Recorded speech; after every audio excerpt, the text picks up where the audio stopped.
Ad hoc নিয়োগ দেওয়া হয় আমাদের চিকিৎসা কেন্দ্রে। সেখানে যিনি পরিচালক ছিলেন তিনি যখন জানালেন যে আমাদের ছাত্রছাত্রীদের চক্ষু চিকিৎসক অবিলম্বে দরকার, কারণ অনেকেরই চোখের সমস্যা আছে, তখন আমরা একজন চক্ষু চিকিৎসককে ওখানে এডহক নিয়োগ দিই। এই প্রথম, এটার কথা এরা জানেন। দ্বিতীয় যে দুজন এডহক নিয়োগ দেওয়া হয় সেটা হচ্ছে যে আপনারা জানেন যে আমাদের আইসিটি সেন্টারে নতুন পরিচালক এসছেন এবং ভর্তি পরীক্ষার মতো একটা অত্যন্ত জটিল কার্যক্রম এবার ডিসেন্ট্রালাইজেশন হয়েছে। অবিলম্বে তার একটা এফিসিয়েন্ট টিম গঠন করা দরকার। এবং আমি তাকে বলেছিলাম যে আপনার টিম গঠন করার জন্য উপযুক্ত দুটো লোক আপনি নিয়ে নেন, কারণ এই টিম ছাড়া ভর্তি পরীক্ষার এখন নতুন সফটওয়্যার এবং ওই ডিসেন্ট্রালাইজেশন এই জিনিসটাকে হ্যান্ডেল করা যাবে না। সেখানে দুজনকে এডহক নিয়োগ দেওয়া হয়েছে। কেন এডহক নিয়োগ দেওয়া হয়েছে? কারণ ভর্তি পরীক্ষাটাকে ধরতে গেলে আমরা যদি বিজ্ঞাপনের মাধ্যমে যাই, এবং এডহকের প্রিন্সিপালটাই এটা যে আমার অবিলম্বে একটা জিনিস দরকার, আমি একজনকে নিয়ে নেব, অস্থায়ী ভিত্তিতে 6 মাস তাকে আমরা দেখব, দেখে পারফরমেন্স ভালো হলে আমরা এক্সটেন্ড করব অথবা করব না। তাদের নিয়োগ কিন্তু কখনো স্থায়ী হবে না, বিজ্ঞপ্তি ছাড়া কখনো স্থায়ী হবে না। তার মানে এডহক যারা আছে বিজ্ঞপ্তির মাধ্যমেই তাদের স্থায়ীকরণের কাজ করতে হবে যদি স্থায়ী হতে চায়। সো কিচ্ছু না জেনে যে নয়েজটা করা হচ্ছে এটা খুবই অনভিপ্রেত আর কি। তো ওখানে যে দুজনকে নেওয়া হয়েছিল কারণ ভর্তি পরীক্ষার জন্য ইমিডিয়েটলি তখন আমার দুজন এক্সপার্ট দরকার হয়েছিল, এবং সেটা তাদের সাথে আমার দেখাও হয়নি যে দুজনকে নেওয়া হয়েছিল আইসিটি ডিরেক্টরের তার নিজের ইয়েতে। তিনি বলেছেন যে এই দুজন দক্ষ, আমি তাকে এই দুজন দিয়ে দিয়েছি। আমি দেখাও করিনি, এবং তাদের জাজমেন্টটা কিভাবে হচ্ছে, তারা দক্ষতার সাথে কাজ যতদিন করবে ততদিন কাজ করবে। পালিয়ে গেল 3 জন। রাশেদ রাজনের যে ব্যাপারটা আছে, এখানে যে কথাগুলো বলা হচ্ছে আবারও ডাহা মিথ্যা কথা বলা হচ্ছে।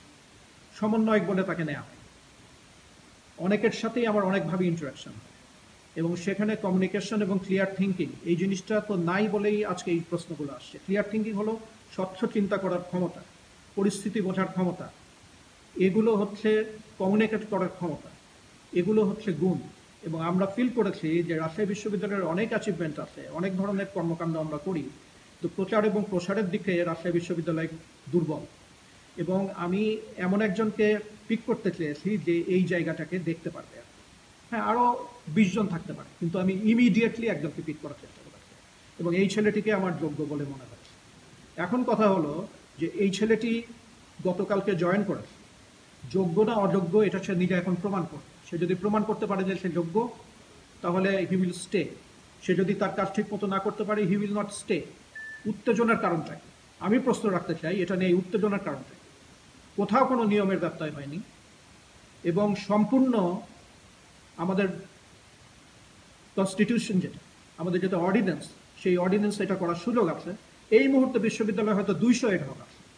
এই 3-4টা নিয়ে এই ভয়ঙ্কর উত্তেজনার কারণ কি? এখানে কোনো কোটার প্রশ্ন নাই, কোনো সমন্বয়কের প্রশ্ন নাই।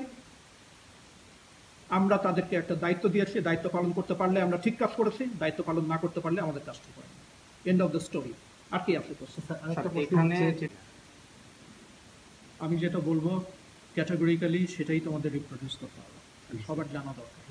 এবং যে ধরনের কথাবার্তা হচ্ছে তার পিছনে সবচেয়ে বড় যে কারণটা আছে সেটা হচ্ছে অজ্ঞতা। এটা শুধু ছাত্রদের ভিতরে না, তার চেয়ে বড় ইভেন কিছু কিছু শিক্ষকও লিখছেন, দে হ্যাভ নো আইডিয়া যে অর্ডিন্যান্সের ভিতরে কী আছে এবং কী নাই। কাজে আগে আমি সেটা অ্যাড্রেস করবো, তারপরে বাকিগুলো অ্যাড্রেস করবো, but you have to circulate it. এই দায়িত্ব তোমাদের নিতে হবে। বিশ্ববিদ্যালয়ের উপাচার্য প্রয়োজন মনে করলে অর্ডিন্যান্সের ভিতরে পরিষ্কার আছে যে তিনি 6 মাসের জন্য অস্থায়ী ভিত্তিতে বিজ্ঞাপন ছাড়া নিয়োগ দিতে পারেন। ঠিক আছে?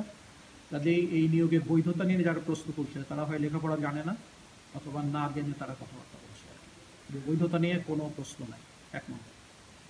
2 নম্বর হচ্ছে যে এই মুহূর্তে এটাকেও মিস ইন্টারপ্রিটেশনের একটা সুযোগ আছে, সেটাও আমি আগে বলে রাখি। এই মুহূর্তে বিশ্ববিদ্যালয়ে এডহক ভিত্তিতে কাজ করছেন এরকম মানুষের সংখ্যা শতাধিক।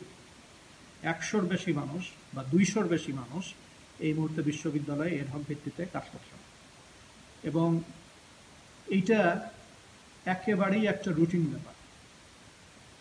কে কিভাবে কি করেছে সেটার দায়িত্ব তো আমার না।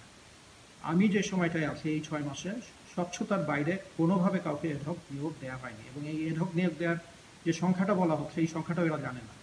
এরা বলছে 3 জন না 4 জনকে এডহক দেওয়া হয়েছে। এটাও তাদের লেখা উচিত যে 3 জন দেয়া হয়েছে 4 জন, এবং এই এডহক দেয়া হয়েছে কিভাবে সেটা আমি এখন ব্যাখ্যা করবো।